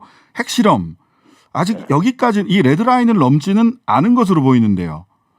그러니까 이 극초음속 미사일도 유엔 안보리 제재를 받지 않는 순항 미사일 기술이냐. 예. 크루즈 미사일이냐. 예, 크루즈 미사일이냐 아니면 예. 밸러스틱 미사일 그러니까 예. 탄도 미사일이냐. 예. 이 두 가지 종류가 다 있어요. 네. 그런데 이번의 경우에는 탄도 미사일 기술을 사용했을 거라고 보지만 아직까지는 추정에 불과하고 네. 또 전술 무기고 단거리 미사일은 탄도 미사일의 경우에는 미국이 그건 그냥 전술 미사일이다 이러면서 폄하하고 신경을 안 쓴단 말이에요. 그러니까 우리가 그런 부분이 있다라면 계속 이게 도대체 종전선언에 대해서 흥미로운 제안이다라고 얘기를 하고 남북 순회 상봉이라든지 또는 개성 연락사무소를 다시 만드는 것까지 검토할 수 있다. 물론 조건이 붙어 있긴 했지만 이렇게 유화적인 메시지가 나왔는데 또 미사일 발사를 했다. 이거 어떻게 도대체 어느 장단에 춤을 추라는 얘기냐라고 국민들은 묻고 있을 것 같아요. 예. 글쎄 대외 정책이라는 거는 원래 복합적이지 단순한 카드만 나오는 게 아닙니다. 네. 저도 이런 말을 처음 하는 것 같은데 네. 그동안에 남북 간의 9.19 공동 군사 합의서도 나왔고 그랬죠. 여러 가지 어떤 문재인 정부에서 나름대로 한반도의 어떤 우발적 충돌 방지를 위한 합의들이 아직 준수되고 있거든요. 네. 그런데 역설적으로 이것이 어떤 휴전선이나 우리 연근에서 안정이 도보내니까 마음 놓고 전술 무기를 개발하는 환경을 또 조성하는 것 같아요. 만일에 연평도나 어디 백령도 일대에서 뭐가 터졌다. 또 휴전선 일대에서 과거에 목함지뢰 사건처럼 뭔가 도발이 있었다. 이러면 온통 그리로 그냥 달려가가지고 국방 예산 투입하고 신무기 사고 이랬는데 요즘 그런 거 없거든요. 아, 그렇죠. 그러니까 어떻게 보면 전선이 안정된 가운데 남과 북이 다 같이 전략 자산에서 투입을 하고 어떤 개발의 에너지를 쏟는 이런 양상으로 한반도 정세가 전개되고 있어요. 네. 그렇다면은 북한이 종전선언이다, 남북 상봉이다, 대화다 이런 것도 그 하나의 어떤 한반도를 안정적으로 관리해 놓는 기제가 되고 네. 그렇게 해서 생긴 여력은 전략무기 개발, 이 전략 자산에 투입하는 이러한 어떤 정책 트렌드가 저는 그 최근에 거의 세팅되고 있다고 보여지는 것이죠. 알겠습니다. 자, 그 다음에는 국민의힘 대선 경선 4차 토론회 외교안보 분야 주제로 어제 이어졌는데 외교안보 관련해서 지금 우선 전술핵과 전략핵을 구분 못하는 거 아니냐 이런 얘기도 있었어요. 전술핵과 전략핵이 뭔지 간략하게 좀 설명해 주시죠. 전략핵은 말 그대로 이제 적의 어떤 그 산업이나 인구 밀집 시설이나 모든 것을 초토화할 수 있는 궁극적 무기를 전략무기라고 하는 거, 전략핵이라고 하는 거고. 네네. 전술핵은 그거보다 위력을 낮춰서 그 민간이 아니라 군사력을 표적으로 하는 무기. 네. 그러니까 민간의 표적이 아닌 순수하게 군사적 표적을 강하게 타격할 수 있는 작은 핵무기를 전술 핵무기라고 그러는 일단 거거든요. 대충 큰 핵무기, 작은 핵무기 일단 이렇게 구분을 해보고요. 물론 오류가 있겠지만 그 다음에 윤석열 후보가 핵 공유, 핵 균형 이런 얘기를 했었어요. 했다가 이거는 아니다라고 말을 조금 변경을 했던데 핵 공유와 핵 균형 이건 뭔가요? 아니 그러니까 과거 냉전 시대 공포핵 균형이라고 네. 미국이나 소련이 이제 서로 어떤 동등한 핵 능력을 가지니까 상대방이 그 핵을 두려워해가지고 서로 전쟁을 못한다. 네네. 이게 이제 다른 말로 상호 확증 파괴, 뮤추얼 어슈어드 디스트럭션 그래가지고 네. 서로 상대방을 확실히 죽일 수 있으니까 전쟁이 억제된다. 오히려 예. 이런 것은 이제 공포핵 균형이라고 하는 거거든요. 네네. 그런데 북한이 갖고 있는 핵은 전략 핵입니다. 네네. 그러니까 주로 탄도미사일의 장거리, 중거리, 단거리 쏠 수 있는 건데. 뭐 미국 본토까지 가냐 못 가냐 이런 게 관심사였죠. 예, 예. 그렇죠. 이 전략 핵을 추구한 거예요. 네. 그런데 거기에 균형을 맞추기 위해서 그러면 우리도 전술핵을 들여온다. 이게 안 맞네. 그러면 균형이 아니라 이거는 뭐 균형이가는커녕 뭐 오히려 북한으로서는 저기 그 날개를 달고 더 핵의 우위를 유지하는 건데 균형은 무슨 균형이냐 이게. 네. 그러니까 전술핵으로 전략핵을 그 균형을 공포의 균형을 맞춘다. 이거는 논리적으로도 맞지가 않은데 2017년 대선에서 홍준표 후보가 얘기한 거거든요. 예, 맞습니다. 예. 그게 지금의 이제 재방송이 되는 건데. 윤석열 후보는 안 맞으니까. 예, 그러니까 윤석열 후보는 그래서 처음에 전술핵 배치 얘기를 했다가 핵 공유하고 얘기를 했다가 이 그 주장을 거둬들였어요. 오히려. 그러니까 그것도 이제 제대로 사실을 안 겁니다. 아, 드디어. 거둬들인 건 이제 가만히 보니까 아니거든요. 말인즉슨 멋있는데. 네네. 아니 홍준표 후보처럼 뻥뻥 지저대기만 하면은 뭔가 좀 있어 보이는데 내용을 들어가 보니 아무것도 없는 거예요. 네. 그 미국이 전술 핵무기는 미국의 현재 제로입니다. 없어요. 네. 그런 있지도 않은 전술핵을 갖다 놓고 한국군하고 공유한다 이 뜻이거든요. 네네네. 이게 전술핵 공유인데 그것을 유럽의 나토 동맹국 중에 비핵 국가라고 합니다. 네. 예를 들면은 독일이나 이태리나 스페인 같은 나라는 네네. 핵이 없거든요. 네네. 그러니까 그 나라도 핵 보유국인 것처럼 예. 영국이나 프랑스 같이 핵을 보유한 것처럼 동등한 국가를 끌어올리려고 예. 미국이 핵폭탄을 갖다 놓고 네. 공유한다고 해버린 거예요. 근데 실상을 보면은 말이 공유지 거의 미국의 전적인 통제에 들어가 있고 사실은 그 정치적인 공유라는 말이 무색할 정도로 미국의 관리하에 들어가 있습니다. 말이 그렇지 뜻이 그렇지 않다. 예, 그리고 나토는 핵동맹입니다. 네, 본질 맞습니다. 자체가. 예, 예. 근데 한미동맹은 핵동맹이 아니라 네. 미국의 핵 우산에 들어가는 동맹이지 핵을 보유하는 동맹이 아니에요. 아니 우리 김종대 우리 교수님께서 과외 좀 가서 시켜드려야 되는 거 아닌가 하는 생각이 아니 이 얘기를 드는데. 그렇게 알아듣게 했는데도 자꾸 이거 벅벅 우기는 데는 장사가 없다니까요. 이게 기본적인 개념을 잘못 이해하고 있다. 전략핵을 전략핵에 대해서 전술핵을 배치해서 균형을 맞추겠다라는 말 자체가 성립할 수 없는 개념이다. 이렇게 말씀을 주셨고 그다음에 26일 날 진행된 후보 간 TV 토론에서 작게 5015에 대한 논란도 있었습니다. 여기에 대해서 우리 김종대 교수님께서 굉장히 작게 5015가 뭔지를 제대로 모르는구나 이렇게 말씀을 그 SNS에 올리셨어요. 이 논란 관련해서 좀 설명을 좀 해주시죠. 그럼 뭐 홍준표 후보가 윤석열 후보한테 작게 5015가 발동되면 어떻게 할 거냐? 그렇게 물었습니다. 이렇게 그랬더니 미국 대통령한테 전화하겠다 이렇게 얘기하셨어요. 그렇게 윤석열 답변한 후보가. 거죠. 예. 예. 근데 우문우답인 것이 네. 우문우답이다. 예. 예. 저기 우선 이분들은 작게 5015를 본 적이 없습니다. 네. 단 한 번도 본 적이 없어요. 그것은 명칭만 아는 거예요. 네. 그리고 작게 5015는 뭐냐면 다른 작전 계획과 여러 개 연동돼 있죠. 예. 있는 5027, 5026, 5028, 5029 등과 같은 네. 여러 개 작전 계획 중에 하나에 불과한 것이고 이 작전 계획은 뭐냐면 훈련을 하기 위해서 존재하는 겁니다. 네.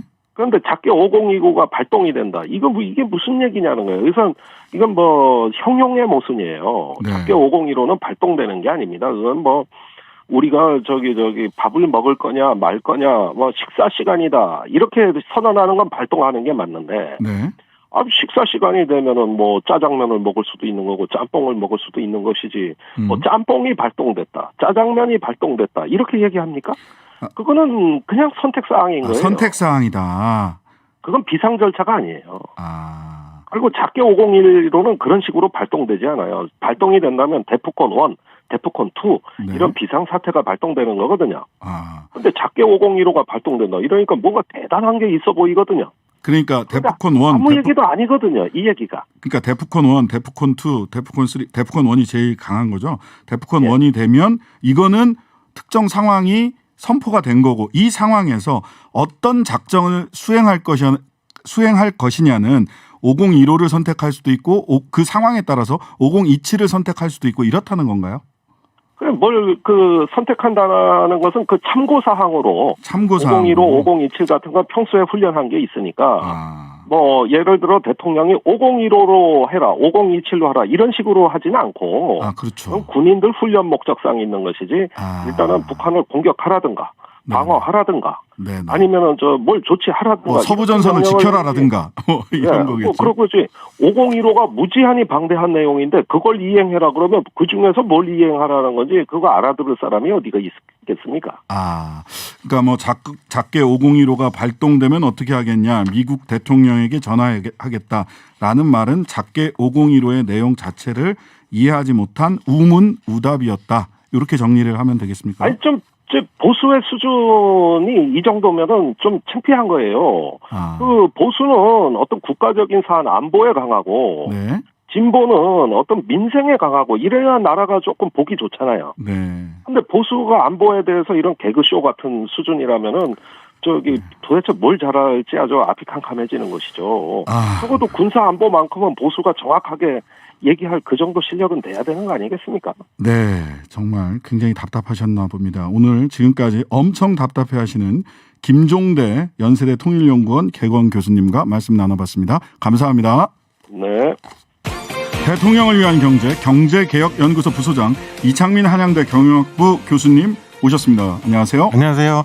네.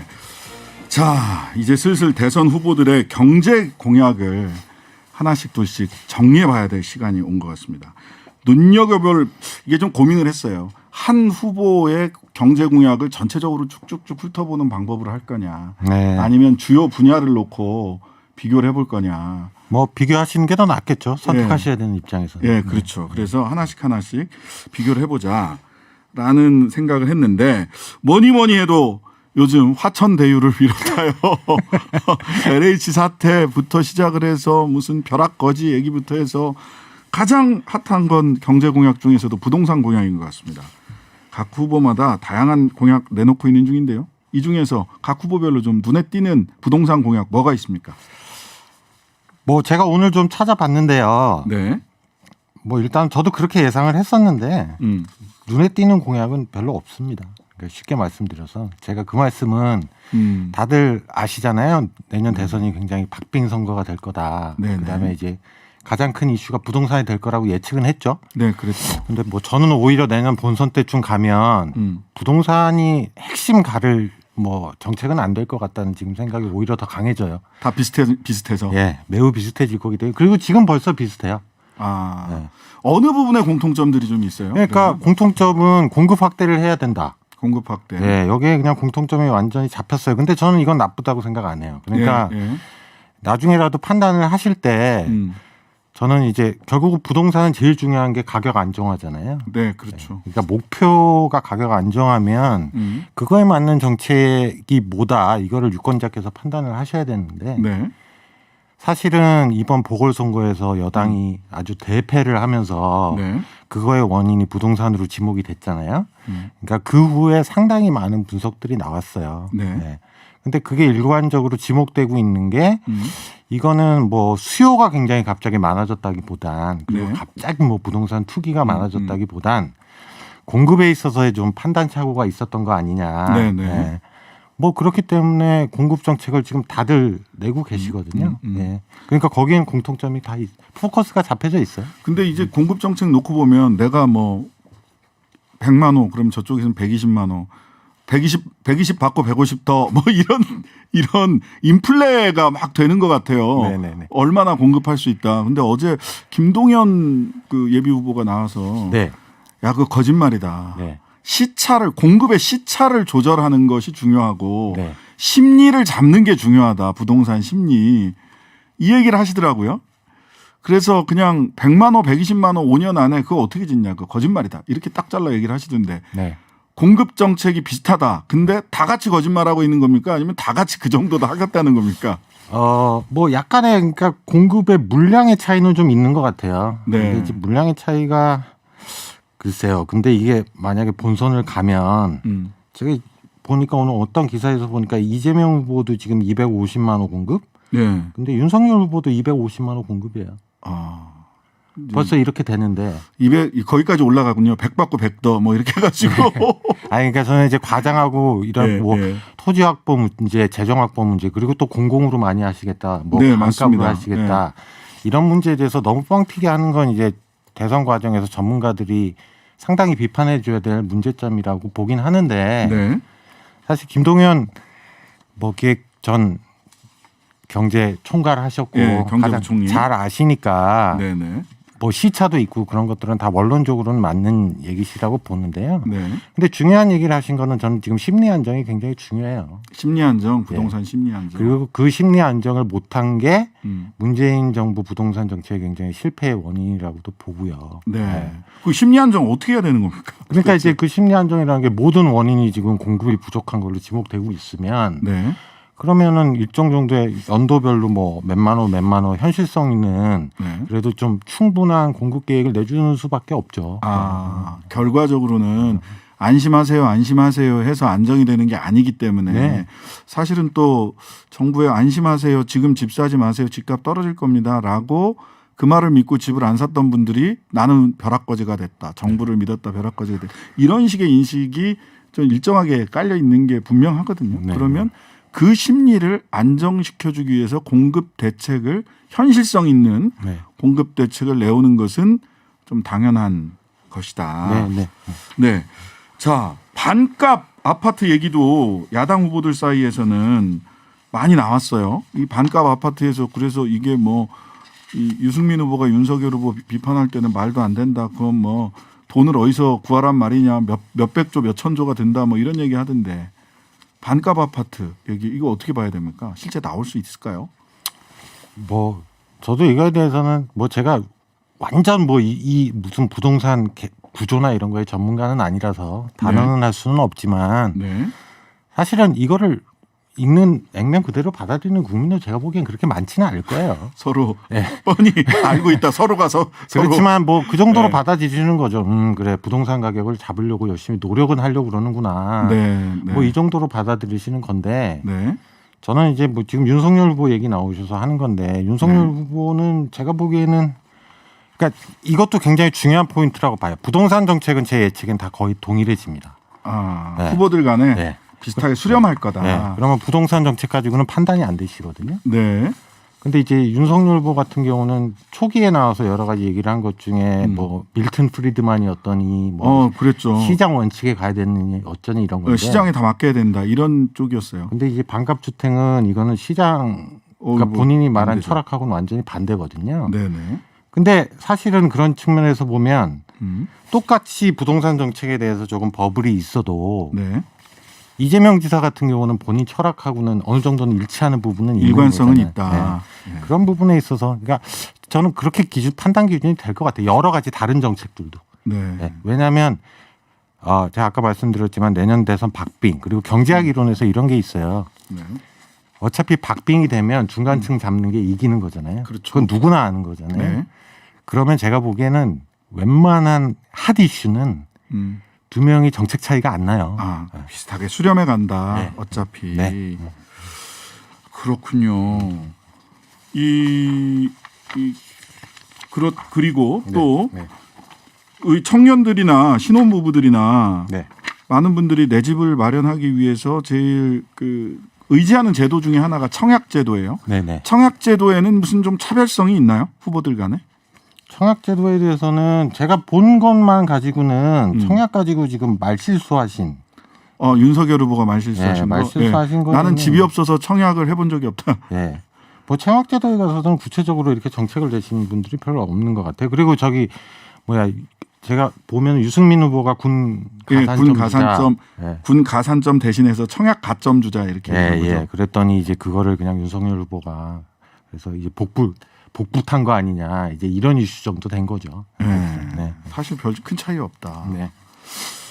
이 부동산만 갖고는 그러면 별로 이 큰 차별성이 다들 없어져 버린 선거다 이미.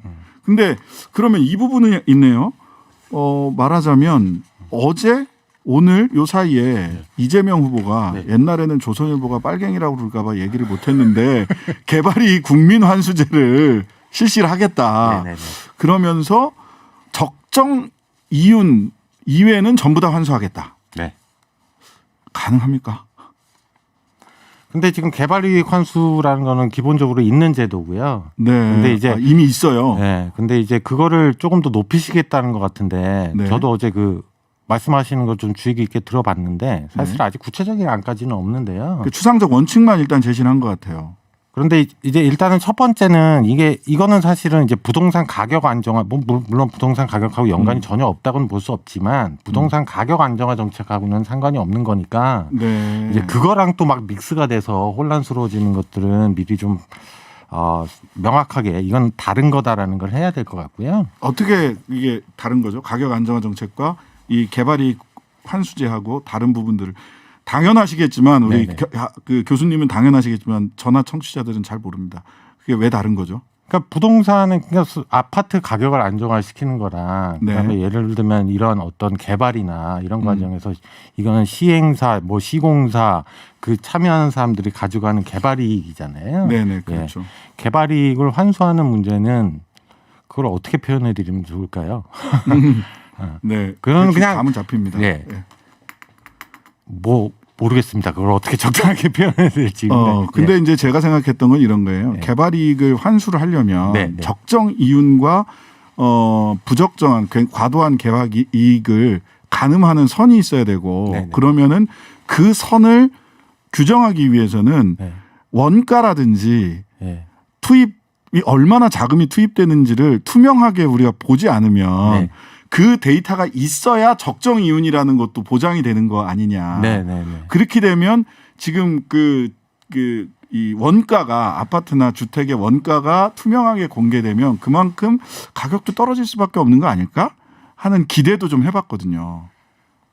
그러니까 그거를 투명하게 하면서 시공하는 건설사의 아파트 짓는 원가까지 거기까지 가면은 그러면 근데 그것도 일종의 원가 공개나 이런 그렇죠. 거 원가 원래는 공개. 있었던 거고 그것도 약간은 개발이익 환수랑은 저는 조금 다른 차원의 문제다. 다른 차원의 문제다. 왜냐하면 이번에는 화천대유의 얘기가 서 이거는 시행사의 문제잖아요. 지금 네, 화천대유 네, 맞습니다. 시행사의 문제고 그걸 아파트를 실제 지은 시공사가 네. 얼마나 이익을 남겼나 이런 문제는 아니잖아요. 네, 그러니까 그렇습니다. 쉽게 말씀드리면 개발사가 땅을 사서 그거를 음. 개발해서 최종적으로 그 뭐 예를 들면 뭐 아파트를 지어서 팔면 네. 그 차이를 보고 거기서 이제 건설비용이나 이런 것들 빠지고 남는 것들이 너무 많이 남는 네. 거잖아요. 네.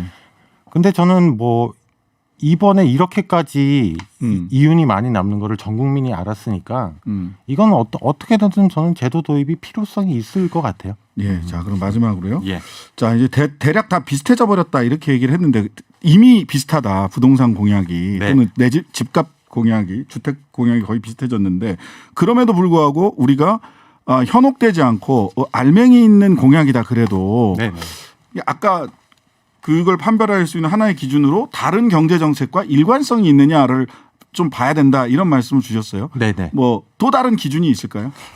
그러면 제가 말씀드릴 거는요. 예. 일단은 뭐 화천대유 문제랑도 연관될 수는 있는데 네. 저는 이제 주택 공급에 있어서는 일정 정도의 정부의 개입이 필요한 거니까요. 네. 이거는 작은 정부냐 큰 정부냐의 문제도 될 수 있는 거거든요. 네. 작은 정부 얘기하면서 주택 정책, 주택 많이 짓자 예를 들면 이렇게 뭐- 얘기하는 건 좀 일관성이 없다. 그리고 네. 주택의 공급을 다 민간에 맡기자. 뭐 그것도 이런 말이 안 되는데. 이런 식으로 나오는 것도 저는 네. 문제가 있다고 보고요. 네. 마지막으로 하나 짚어드릴 건 지금 약간 다른 거는 세금 정책이나 네네. 뭐 재개발, 재건축 규제 완화 뭐 이런 건데 하여튼 과거에 지금 일관되게 결과가 지목하는 것은 세금 정책으로 지금 부동산 가격 안정을 시키겠다라는 거는 조금 무리가 있다라는 거예요. 그렇죠. 예, 그러니까 예를 들면 뭐 세금을 너무 높게 잡아서 뭐 예를 들면 그것 때문에 시장이 위축돼 가지고 오히려 부동산 시장을 왜곡시켰다. 네. 이런 거는 제가 보기에는 문제가 있는 것 같습니다. 네. 네. 일관성 부분 얘기하셨고요. 네. 세금 때문에 부동산이 이렇게 됐다라고 얘기하는 것은 사실은 거짓말에 가깝다. 이런 정도를 좀 염두에 두시고 각 후보들의 부동산 정책 살펴보시면 되겠습니다. 예, 이창민 교수님 감사합니다. 네, 감사합니다. 매주 수요일 노동의 가치를 생각해 봅니다. 사람과 일. 노동 전문 임자원 변호사 나와주셨습니다. 안녕하세요. 안녕하세요. 임자원입니다. 반갑습니다. 네. 오늘도 이제 산재 이야기를 좀 해볼 건데요. 원래 이제 준비한 거는 태아 산재, 이게 태아한테까지 산업재가 예. 인정될 수 있을 거냐 하는 이야기를 해볼 건데, 자, 그 이야기 하기 전에 먼저 산재 얘기 나오면 사람들이 이번 주 내내 굉장히 궁금한 게 이석증은 산재인가? 예. 예. 50억의 퇴직금 플러스 성과급 플러스 산재 위로금, 아마 44억을 산재 위로금이라고 하는 것 같아요. 예. 그러니까 저는 뭐 사실 이 문제에 대해서 크게 언급하고 싶은 마음 개인적으로 많지는 않은데 네. 일단은 그 말을 뱉은 사람들이 첫째로 굉장히 무지했다고 생각을 해요. 무지했다. 그러니까 뭔가 그 50억 퇴직금에 합당한 사유를 어떻게든 둘러대야 됐기 때문에 나름 머리 쓴 게 산재 위로금인 거잖아요. 그러니까 산재 사건 하는 분들은 너무 열받았어요. 솔직히. 근데 그 예. 31살의 그 직원이 차라리 회사에 기여한 바가 더 크다라는, 그만큼 기여를 했다라는 주장이 오히려 더 설득력 있지 않았을까요? 그렇죠. 그러니까 그 산재 위로금이라고 둘러대는 것이 이렇게 사람을 더 분노하게 만들고 더 이 문제에 집중하도록 만들 거라는 것을 전혀 몰랐다라는 것은, 이분들이 우리 사회 산재 문제에 대해서 전혀 몰랐구나, 그만큼 몰랐구나라는 생각이 하나가 들고요. 또 굉장히 고약해요. 왜냐하면 반도체 직업병 얘기 잠깐 하면 2018년 11월에 삼성과 반올림이 합의를 해가지고 지금 보상 절차가 네. 이행되고 있는데, 네. 그게 2007년부터 직업병 피해자들용 활동가들이 정말 힘들게 싸워가지고 겨우겨우 만들어낸 맞아요. 제도란 말입니다. 네. 네. 한 1000일 넘게 노숙농성까지 해서 만들어진 제도인데, 그 제도에서 삼성이 최대 지원액으로 책정한 게, 그러니까 물론 그때는 중재 합의안의 내용이긴 했지만 네. 1억 5천입니다. 1억 5천. 예, 그러니까 우리나라 산재 피해자들의 처지가 단적으로 이렇단 말이에요.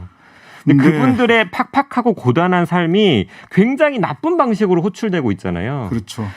그런 일종의 2차 가해까지 고려하지 않았다는 그런 고약함이 저는 많이 들어요. 네. 예. 고약한 마음 씀씀이에다가 더 답답한 거는 전혀 산재 현실에 대해서 모르고 그냥 막 갖다 붙였다. 예, 그렇죠. 네, 그렇습니다. 그러면 이제 산업재 현실로 좀 더 한 발짝 더 들어가 보겠습니다. 태아 산재 문제, 태아 산재 이야기를 좀 해보자고 했어요. 오늘 유다인 양 사건이라는 것이 있습니다. 유다인 양 사건이 있습니다. 장의 수축 운동이 일어나지 않아서 음식물이 그냥 장에 머물러 있다고 하는데요. 그 병의 이름도 굉장히 어렵습니다. 극희귀 질환인 가성장 폐색증. 자, 이 사건에 대해서 설명을 좀 해주시죠. 문재인 대통령이 취임 직후 한 3개월 만에 이 다인 양을 만났어요. 그래서 네.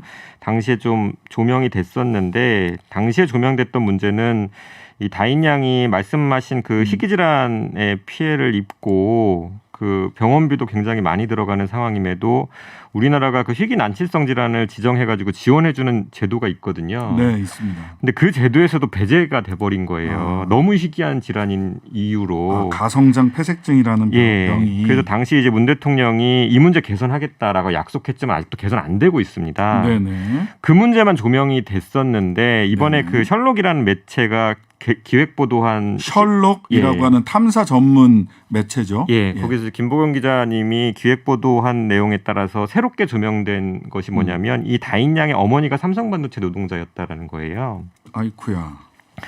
2002년에 입사해서 2010년 재직 중에 첫 아이를 낳았으나 출산 3일 만에 사망을 했고 둘째 아이를 임신한 것이 이제 다인인데 네. 임신 30주까지 계속 그러니까 반도체 배가 공장. 부른 상황에서 계속 일을 하셨는데 EDS 공정이라고 웨이퍼 불량 테스트 공정이에요. 네.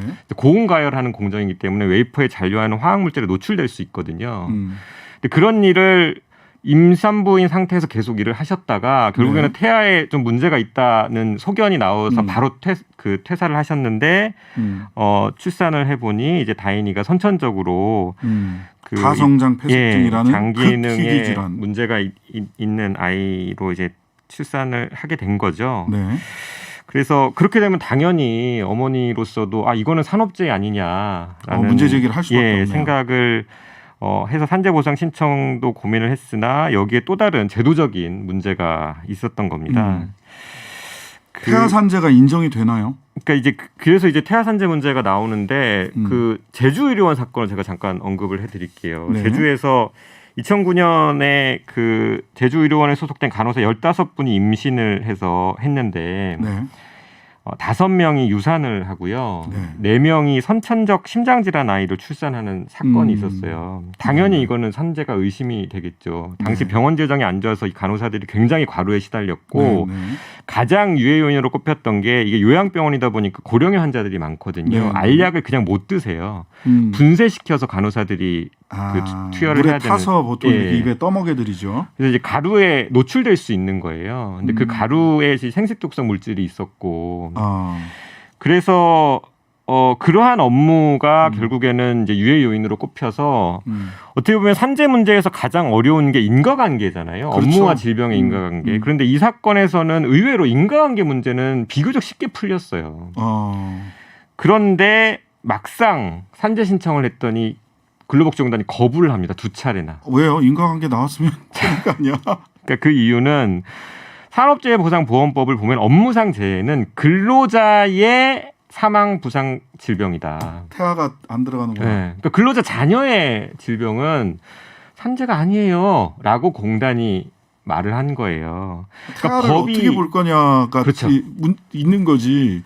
근로자 태어나기 전에 태아는 실은 그 법률상의 주체로 아주 제한된 범위에서만 인정을 받으니까 그냥 근로자가 힘들었다라고 근로자 산재를 볼 수도 있는 거 아닌가? 그렇죠. 그렇게 해석할 여지도 있는 거 아니에요? 공단이 조금 법적으로는? 더 적극적인 법 해석을 했어야 된다고 그러니까요. 보는데 굉장히 기계적으로 해석을 해서 그냥 안 된다라고 해버린 거예요. 이거 참. 근데 이게 2012년 12월이거든요. 네네. 근데 지금 그 사회자 말씀하신 것처럼 상식적으로 이상하잖아요. 그렇죠. 이게 왜 산재가 아니야? 그럼 법이 지금 준비가 안 돼 있으면 법을 고칠 생각을 해야지. 그래야지. 그래서 상식적으로 생각해보면 이 문제의 해법은요. 이 피해자들 드러난 피해자는 일단 구제해주고 그렇지.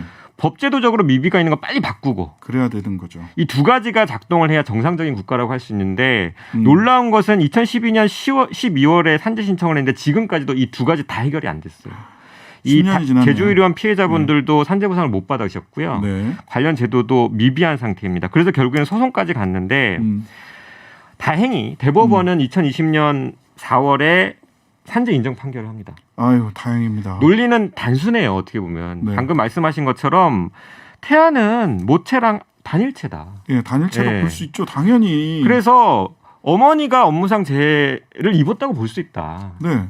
근데 여기에 대해서 근로복지공단이 반론을 편 게 뭐냐면 자 그렇다 칩시다. 하지만 출산을 하게 되면 그때부터는 아니다. 예, 아이가 이 그 요양 보상을 받아야 되는 수급권자인데 이게 분리되지 않느냐. 그건- 자, 그 논리에 대해서 저는 대법원 판결문을 보면서 이 부분에 좀 약간 감동을 받았는데요. 네네.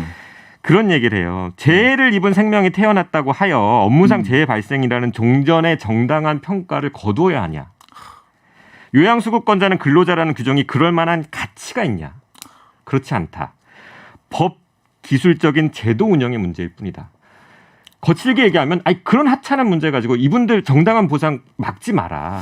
이게 제가 변호사라 그럴지도 모르겠습니다만 저만 감동했는지 모르겠지만 이 대법원 판결문은 굉장히 감동적인 문구입니다. 네, 맞아요. 그래서 감동적이에요. 이분들이 의료원 간호사분들이 2010년에 출산을 했는데 2020년에 네. 이 대법원 판결이 나와요.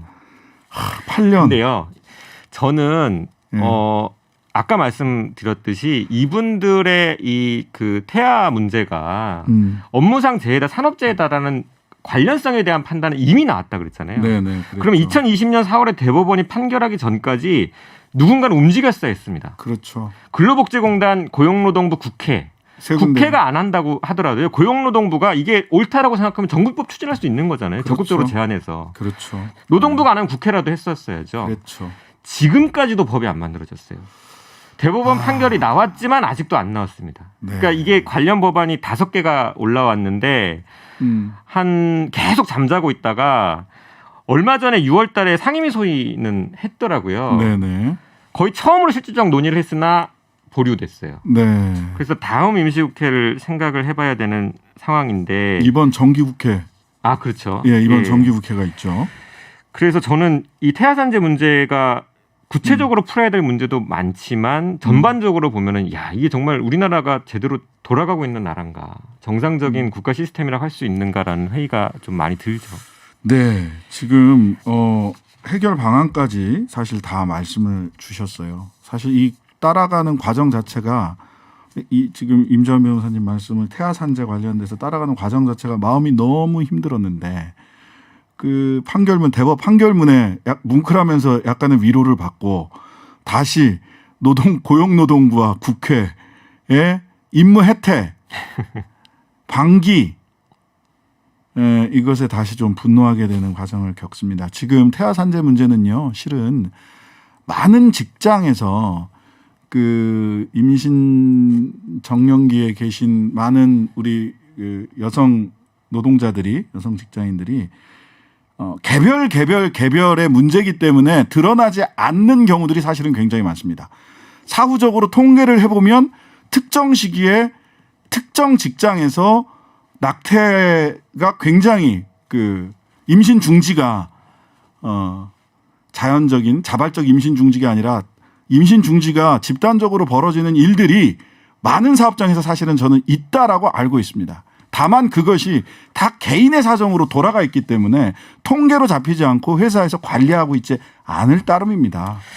그 관련해서 제가 꼭 드리고 싶은 말씀이 있는데요. 직업병 문제의 가장 어려운 점 중에 하나가 직업병 피해를 입은 분들이 자신의 질병에 대한 직업병 의심을 하기가 어렵다. 맞아요. 의학적으로 밝혀진 것도 잘 없고 우리나라 의사들이 관련성에 대해서 별로 연구를 안 하는 것도 있지만 잘 고지도 안 해주는 거예요. 네. 그래서 자신의 직업병 피해 자체를 의심하는 과정부터가 굉장히 험난한데 태아 산재 문제는요. 네. 더 어렵습니다. 네. 제가 반도체 반올림 활동을 하면서 이 그 2세 피해자분들을 만난 적이 있는데 네. 본인도 여러 가지 질병 피해를 입으신 분이었어요. 굉장히 위험한 공정에서 오래 일을 하셨고, 네. 근데 그분도 자녀분이 선천적으로 질환을 가지고 태어났고 굉장히 고생을 많이 했거든요. 본인의 업무와 본인의 건강 문제에 대해서는 담담하게 말하시던 분이 자녀에 대해서는 말씀을 잘 못하세요. 예. 왜냐하면 이게 산재다라는 판단 의심이 드는 순간 어머니들이요 본인 자신을 스스로 죄책감 가해자로 때문에. 예, 자꾸 생각을 자꾸 하세요. 잘못된 생각이고 네. 그런 우려는 그러니까 생각은 하실 수 있더라도 우리 사회가 그게 아니다라는 네. 메시지를 계속 줄 수 있어야 되는데 문제는 기본적인 제도조차 지금 마련되어 있지 않다. 알겠습니다. 자, 우리가 일단 의심해 봅시다. 직장 다니다가 몸이 아프거나 몸에 이상이 생기면 본인뿐만 아니라 태아까지도 산재가 아닌가라고 질문하고 같이 의심하는 것부터 시작을 해야 될 것 같습니다. 이 코너가 여러분들 마음을 굉장히 무겁게 하실 수도 있어요. 하지만 생명과 안전, 노동자의 권리가 우리 시민 모두가 보장받아야 될 당연한 첨부 인권이다라고 하는 생각으로 이 코너 계속 저희들 소신을 가지고 운영하고 있습니다. 많은 분들에게 도움이 됐으면 하고요. 오늘도 임자원 변호사님 감사합니다. 감사합니다. 네, 코로나19가 길어지는 만큼 우리 청년들 취업도 어려워지고 있다고 합니다. 2000년 이후 고용통계조사 결과 전 연령층 중 청년층 고용률이 지속적으로 감소해서 청년 고용 부진이 고착화되고 있는데요. 기업에서는 디지털 신기술 분야 전문 인력이 부족해서 적합 인재를 찾는 데 오히려 어려움을 겪고 있다고도 하죠. 서울시가 이렇게 미스매치가 벌어지고 있는 건데요. 이렇게 일할 사람 찾는 기업과 일할 곳 찾는 구직자의 어려움을 동시에 해결하는 미스매치 해결책을 발표했습니다. 직업훈련부터 취업 창업까지 청년 취업 토탈 솔루션 구축 계획을 발표한 서울시 일자리 정책과 신대영 과장님과 말씀 나눠보겠습니다. 안녕하세요. 안녕하세요. 예. 네네. 쭉 일자리 미스매치를 해결하겠다라는 거네요. 보니까. 예, 그렇습니다. 네, 어떤 내용입니까? 비전 2030 발표하셨는데. 예, 지난 9월 15일 그 오세훈 서울시장께서 발표한 서울 비전 2030은 서울시 그 미래 10년 청사진입니다. 그래서 다시 뛰는 공정도시 서울을 최상위 비전으로 정해서 4가지 미래상인 상생도시, 글로벌 선도도시, 안심도시, 미래 감성도시를 구현하기 위해 미래 먹거리 창출, 청년 활력 프로젝트 등 서울시의 그 도시 경쟁력 강화를 위한 여러 가지 정책을 추진할 계획입니다. 네. 예. 그 청년 취업 사관학교 만드신다고요. 어떤 학교인지 예. 설명 좀 해주시죠. 예, 그간 그 공공기관에 수행하고 있는 공공직업교육은 그 기업 수요와 청년 눈높이에 맞는 직업교육 제공에 좀 한계가 있었고요. 네. 또 신기술 분야의 그 유명 민간 교육기관은 교육비가 연간 한 700만 원에서 한 2천만 원 수준 좀 비쌉니다. 그래서 우리 청년 구직자의 경제적 부담도 좀 큰 실정이었는데요. 네. 청년 취업사관학교는 취업 의지가 있는 청년을 4차 산업형 미래형 인재로 육성하고자 하는 교육기관인데요. 그 청년 구직자 20, 30대 청년 구직자를 대상으로 4차 산업혁명 신기술 실무 역량 교육을 무료로 제공해서 궁극적으로 산업 현장과 기업에서 필요로 하는 인재로 키워나갈 계획이고요. 네. 2030년까지 약 한 10개 정도 청년 취업사관학교를 조성 운영해서 연간 한 2,000명의 현장형 인재를 육성할 계획에 있습니다. 그리고 무료라는 거죠, 일단. 예, 전액 무료입니다. 교육비는 이야. 전액 서울시가 지원합니다. 그러면 교육과정은 어떤 교육과정으로 있길래 4차 산업 현장형 인재를 육성할 수 있다. 이렇게 지금 자랑을 하셨는데. 예. 주로 많이 들어보신 AI, IoT, 핀테크, AR 분야, 클라우드, 빅데이터 이런 4차 산업 과정인데요. 네. 이를 위해서 서울 소재 그 IT 소프트웨어 약 400여 개사의 어떤 책임자를 대상으로 기업의 기술, 직무 분야 기술 스택 등을 조사해서 과정을 선정했고요. 네. 전문 교육기관이 전체 커리큘럼을 개발 운영해서 좀 청년 눈높이와 기업이 원하는 현장 능력을 키울 수 있도록 할 겁니다. 네. 기술 변화 트렌드가 이게 되게 빠르지 않습니까? 그렇죠. 그래서 엄청 빠릅니다. 요새. 예, 그래서 이 교육과정은 교육과정을 한 6개월 정도 교육과정을 종료한 후에 수료율, 취업률, 그다음에 그 수강한 그 수강생들의 만족도 등을 기준으로 성과 평가를 해서 미흡 과정은 폐지하고 또 새롭게 수요가 대두되는 분야는 교육과정을 개설하는 등 신축적으로 운영해 나갈 계획입니다. 네. 사실 요즘 문송합니다. 그래서 인문계 정말 취업이 어렵거든요. 예. 인문계 전공자도 다 같이 배울 수 있는 건가요? 예, 그래서 지금 12월 달에 저희가 금천구의 청년 취업사관학과를 개관할 예정인데요. 네. 우리 앵커께서 말씀하신 듯이 인사 이런 분야에 디지털 기술을 접목해서 디지털 전환 역량을 보유한 실무인재를 양성할 계획이고요. 교육 신청은 11월 달에 저희 전용 홈페이지에서 가능합니다. 그래서 한 12월부터 이 과정을 개설해서 운영할 계획입니다. 네. 자, 이렇게 교육을 해 놨으면 취업을 시키거나 창업을 시켜야 되잖아요. 어떻게 예. 하실 생각이십니까? 그래서 이제 뭐 앵커께서 말씀하신 대로 주로 일자리로 연결되는 게 중요하거든요. 그래서 그렇죠. 여기 그 교육받은 수료생을 저희가 직업 상담부터 고용 안정, 창업 지원까지 전 주기에 걸친 취창업 사다리를 구축할 겁니다. 네. 이 수료생들은 저희가 서울시가 보유하고 있는 그 강소기업, 그 다음에 스타트업 뭐 이쪽하고 매칭하는 프로그램을 수시로 운영할 거고요. 그다음에 전문가 멘토단은 한 30분 이상 구성해서 컨설팅도 진행해서 이 교육 과정을 수료한 분들을 촘촘히 관리해서 일자리로 연결될 수 있도록 밀착 관리를 할 겁니다. 네. 그리고 현직 기업에 또 채용돼서 현직자들하고 만남하고 그다음에 그 수료생 간 그 개발 코딩 발표하고 노하우도 하는 것도 하고 있고요. 해커톤 대회도 개최해서 잠재력 있는 청년 교육생들을 선발해서 다양한 기회를 제공하고자 합니다. 네, 뭐 시간이 다 돼서요. 말씀은 여기까지 듣고요. 다만 예. 한 가지 꼭 전해달라고 하셨던 게 청년 취업 토탈 솔루션을 구축할 계획이다. 예. 그러니까 많이 관심 가져달라라는 부탁의 말씀이 있으셔서 이 부분은 제가 이렇게 전달해 드리고 오늘 인터뷰 모두 마치도록 하겠습니다. 서울시 일자리 정책과 신대영 과장님이셨습니다. 감사합니다. 예, 감사합니다. 네. 구부러진 길은 멀기만 하네요. 그 길은 우리를 누군가에게로 이끌죠. 하지만 난 강해요. 그를 데려갈 만큼요. 그는 부담되지 않아요. 그는 나의 형제예요. 그 길은 나를 지치게 하지 않아요. 그는 무겁지 않아요. 그는 나의 형제예요. 그리고 홀리즈의 He ain't heavy, he's my brother의 가사입니다. 형님, 좋은 형님. 나의 형, 나의 동생은 누구인지 이 노래가 머릿속에 맴돌던 하루였습니다. 신장식의 신장기업, 내일도 우리 단골 손님들 다시 찾아오겠습니다. 여러분들은 전혀 무겁지 않으세요.